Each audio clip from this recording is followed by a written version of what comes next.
Hello all Sunday மார்னிங்கே போயிட்டு மீன் எல்லாம் வாங்கிட்டு அந்த வீக்குக்கு தேவையான காய்கறி எல்லாமே வாங்கிட்டு வந்துடுவோம். ப்ளஸ் முட்டையோடு வாங்கிட்டு வருவோம். இந்த டைம் முட்டை வாங்கும்போது நான் தெரியாமல் கீழே அப்படியே வச்சுட்டேன். 2 முட்டை உடஞ்சி வேஸ்ட்டாக தான் போச்சு.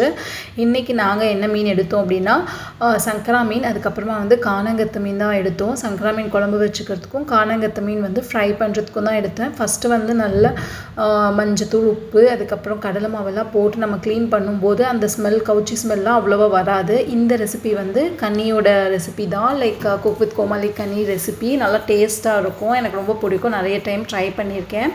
சைட்லேயே என் ஹஸ்பண்ட் மீன் ஃப்ரைக்கு மேரினேட் பண்ணிட்டு இருந்தார். மீன் குழம்பு நல்லா கொதிச்ச அப்புறமா இறக்குங்க. லைக் நிறைய பேர் மீன் உடஞ்சிடும் அப்படின்ட்டு சடனாக இறக்கிடுவாங்க. பட் எந்த ஒரு நான்வெஜ்ஜுமே 5 மினிட்ஸ் நல்லா கொதிக்க விடணும்.